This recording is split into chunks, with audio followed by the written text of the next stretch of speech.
Vidal avait l'impression de flotter. Il se ressassait sans cesse les derniers événements disponibles à sa conscience. Il se voyait, à l'extérieur de son corps, tendant les bras vers Isabeth qui s'envolait vers sa trahison. Il se répétait que c'était impossible, que sa meilleure amie ne pouvait pas avoir choisi le camp des ennemis. Pourtant, Seyelver avait bien enfoncé ses griffes dans le ventre de Nina. Pourtant, le second lieutenant avait bien sauté de la plus haute tour de Sin Sini afin d'empêcher que la sphère de la mort ne se retrouve dans des mains dangereuses. Ou était-ce par égoïsme, parce qu'il refusait qu'elle appartienne à quelqu'un d'autre? Ses propres motivations lui paraissaient floues. Les éclaireurs avaient été formés à prendre les meilleures décisions en tout temps. Ils réalisaient maintenant à quel point c'était des conneries. Il espérait qu'Ordogantre et Prime avaient quand même réussi à mener à terme leur mission de kidnapper l'héritier du président. Le jeune homme ouvrit ses yeux péniblement. Ses muscles mirent un certain temps à répondre, alors qu'il apprivoisait la vive douleur qui lui parcourait le corps en entier. Avec misère, il poussa ses paumes au sol pour s'asseoir. Il ressentait encore cette sensation de flottement et en comprit rapidement l'origine. Il était dans la cale d'un bateau. Hey! Vidal sursauta. Dans l'ombre du fond de la pièce se trouvait la silhouette du dieu de la mort. Celle-ci le fixait de ses yeux jaunes aviaires. Mais depuis quand elle l'interpellait de cette façon? Qui êtes-vous? Vous m'entendez? J'attends ce moment depuis des semaines. Les derniers événements ont développé votre lien avec la sphère à un rythme si rapide que je peux déjà vous transmettre des idées complexes. La silhouette pencha sa tête de corbeau sur le côté. Puisque son bec ne s'agitait pas, Vidal avait l'impression que la voix provenait du plus profond de son esprit. Donc, vous êtes le dieu de la mort? Nul autre. Ah! Vos ravisseurs arrivent. Nous aurons l'occasion de discuter ultérieurement, mon brave. Attendez! La silhouette s'évapora. L'idée d'avoir été fait prisonnier ne rassurait pas du tout le jeune homme. Peu de temps plus tard, l'unique porte l'enfermant s'entr'ouvrit, dévoilant une fille blonde, probablement un peu plus jeune que le médecin. Fax, le prisonnier s'est réveillé! S'empressa-t-elle de crier en le voyant. Penchée vers l'avant, elle s'approcha de lui et mit son index devant sa bouche pour lui faire signe de rester silencieux.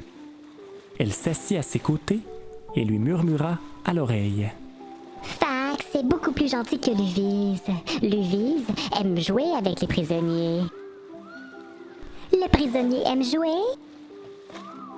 Vidal ne savait pas quoi répondre à cet étrange personnage. Profitant de la proximité, il tenta d'un coup sec de l'agripper pour la maîtriser. La jeune femme réagit à une vitesse phénoménale. Elle repoussa la main du second lieutenant et la plaqua au sol. Avant même qu'il ne s'en rende compte, une dague était placée sous sa carotide. C'est exactement le genre de jeu qu'aime Luvise. Oh, je vois que la fête est commencée. Lança une voix inconnue.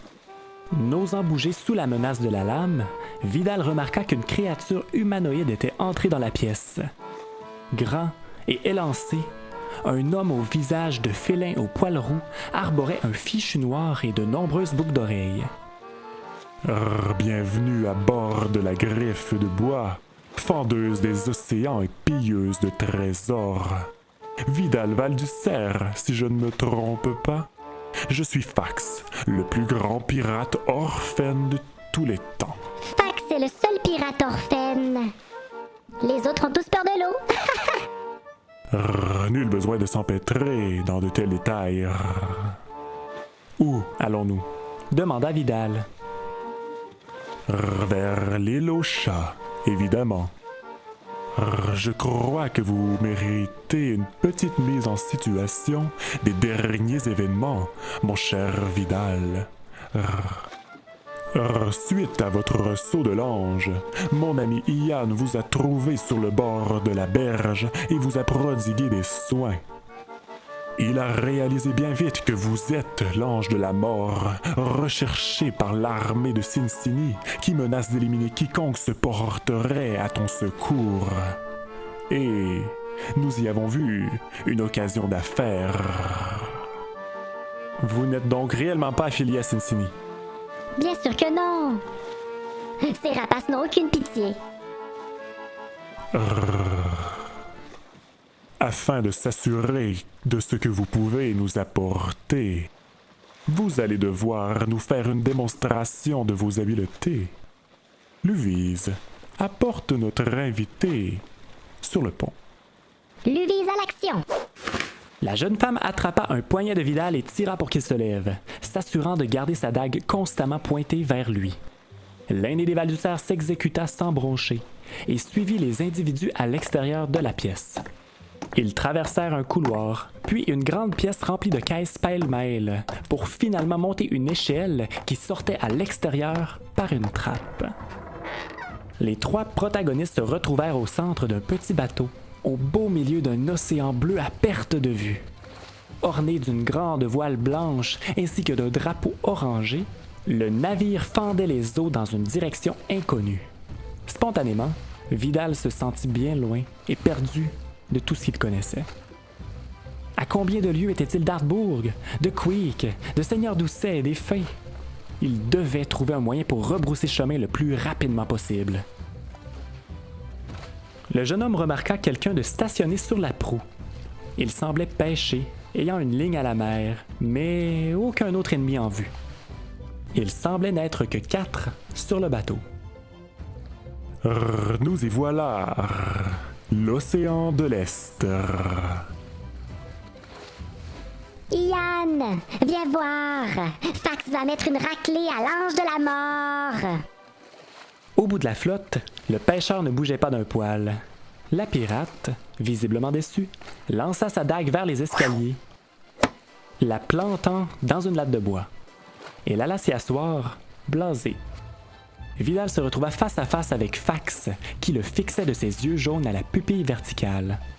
« Vous n'obtiendrez rien de moi. Les pirates de griffes de bois prennent sans demander la permission, Vidal. » Le capitaine s'approcha à une vitesse fulgurante du prisonnier et tenta de lui assonner un coup de pied au ventre. Vidal l'évita d'un pas sur le côté et enchaîna par ses propres attaques à main nue. Il savait fort bien que ce n'était pas sa spécialité, mais l'élu de la mort refusait d'utiliser ses pouvoirs tant qu'il n'aurait pas évalué son adversaire. Il avait compris de la conversation ultérieure que les pirates étaient intéressés par ses capacités. Il ne souhaitait pas que ceux-ci se mettent dans l'idée d'en prendre possession. Il ne fallut que quelques échanges de coups pour que le second lieutenant comprenne qu'il n'aurait pas le dessus. L'homme félin dévoila des pattes griffées et profita de l'effet de surprise pour lacérer le visage de Vidal, qui fit quelques pas vers l'arrière, mettant ses mains dans la figure. Il saignait. Allez, Vidal, montre-nous ce dont tu es capable. Si tu ne vaux rien, nous ne perdrons pas notre temps et nous te jetterons simplement à la mer. Fax s'élança à nouveau vers le jeune médecin, répétant ses manœuvres agiles. Sur la défensive, Vidal bloquait la plupart des attaques, mais reçut finalement un autre coup au visage qui le fit tituber. Tu ne vas quand même pas te laisser mourir, lança le félin en reculant. Le pirate dégaina un arc qui était accroché à son dos. Tendant la corde, il y installa une flèche effilée qu'il pointait directement vers le second lieutenant. Sans avertissement supplémentaire, il découcha le projectile qui traversa le pont en moins d'une seconde. La flèche se perdit dans l'océan. Fax se mit à rire en constatant que Vidal s'était volatilisé. Enfin! La gêne se dissipe et l'ange de la mort refait surface. J'espère que... Fax, attention! Prévint subitement Luvise. L'élu de la mort s'était téléporté dans l'ombre de la cale. Profitant de l'inattention de son adversaire, il bondit derrière lui et l'attrapa par le cou. Il absorberait son énergie comme tous les autres qui s'étaient mis sur son passage. Vidal sentit ses pouvoirs sombres émaner de ses mains alors qu'il serrait le pirate qui s'étouffait. plus les secondes passaient, plus l'homme-chat s'affaiblissait. Yann, il faut que tu aides Fax! Du coin de l'œil, le protagoniste remarqua que le pêcheur s'était levé de sa position et s'était approché du haut des escaliers. Il présenta sa paume vers les deux combattants. Soudainement, l'air autour d'eux commença à devenir humide. De l'eau perlait sur leur peau. Vidal éprouvait une étrange sensation, comme si quelqu'un tirait très fort pour le séparer de sa victime. Il tentait de résister, mais la magie était plus puissante que lui. Il fut expulsé d'un coup sec. Flottant à quelques centimètres du sol, Vidal et Fax se trouvaient dans des bulles d'eau. L'élu de la mort frappait les parois de toutes ses forces pour s'en libérer, sans succès. Après une quinzaine de secondes, les sphères éclatèrent à plusieurs mètres l'une de l'autre. Le mystérieux pêcheur les avait séparés et était retourné à son poste. Étrangement, Vidal se sentait apaisé, moins agressif.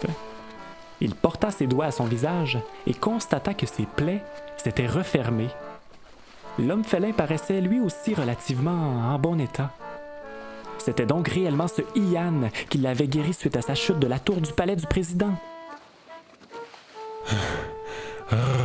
Bien. Lâcha Fax, tout de même essoufflé. J'en ai assez vu pour aujourd'hui. C'est tout. Je voulais simplement avoir la confirmation que tu possèdes bel et bien la sphère de la mort, ce qui m'apparaît maintenant évident. Félicitations, Vidal. Tu fais maintenant partie de l'équipage de la Griffe de Bois. Luvise, ramène notre nouveau matelot à sa chambre. Luvise au contrat. Mais je n'ai pas fini de discuter. Je refuse votre contrat. Je dois absolument retourner à Sin City, dès maintenant. Je vais te le dire une seule fois, mon ami. Ton unique chance de revoir ce que tu aimes est de collaborer avec nous. D'où nous sommes, jamais tu ne trouveras quelqu'un qui acceptera de traverser l'océan en sens inverse. Tu as été inconscient pendant plusieurs jours. Jonglant avec les deux dagues, la pirate incita Vidal à la suivre selon les consignes du capitaine. Pris au dépourvu, le jeune homme acquiesça et retourna dans sa cellule. Luvise lui remit un petit matelas et du pain à grignoter avant de le laisser à lui-même. Le second lieutenant en profita pour aborder la jeune femme avant qu'elle ne quitte. « Sais-tu exactement où nous allons, Luvise? » Vidal essaie de soutirer des informations à Luvise. Luvise n'est pas dupe. Luvise peut seulement te dire que la Griffe de Bois se rend d'abord à l'île aux chats avant de partir à la recherche de trésors. C'est pour cela que Fax a besoin de Vidal. Un trésor? Vidal sera bien assez tôt. La jeune femme rangea ses armes et tourna le dos.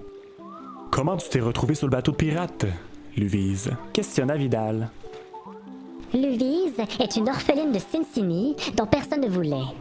Fax est la seule personne qui a daigné de s'occuper de Luvise. Luvise lui doit sa vie et doit lui rembourser par sa loyauté. Et il est gentil, Fax? Fax est dévoué. Fax sait ce qu'il veut. Si Fax était plus beau, Luvise aurait voulu le marier. Mais Luvise n'est pas attiré par les orphelines. Luvise préfère les humains, comme Vidal. Vidal semble s'intéresser à Luvise avec toutes ses questions. Le second lieutenant resta muet. Il regarda la jeune femme, aux manières enfantines, s'approcher de lui en tendant sa joue. Vidal souhaite embrasser Luvise? Le jeune adulte fut surpris par la demande de sa ravisseuse. Alors qu'il s'imaginait donner un bec innocent sur la joue de la pirate, le visage de son ami d'enfance, Izzy, lui traversa l'esprit.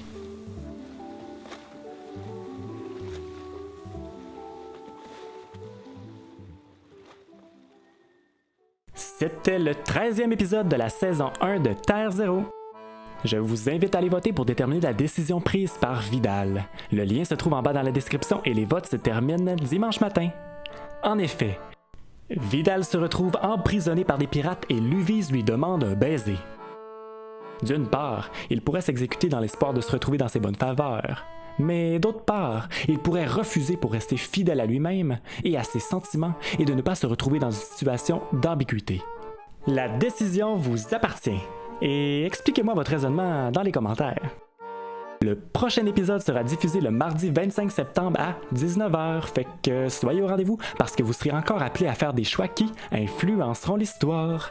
Pour être sûr de rien manquer, likez la page sur Facebook et abonnez-vous au Instagram et à la chaîne YouTube du même nom. Merci!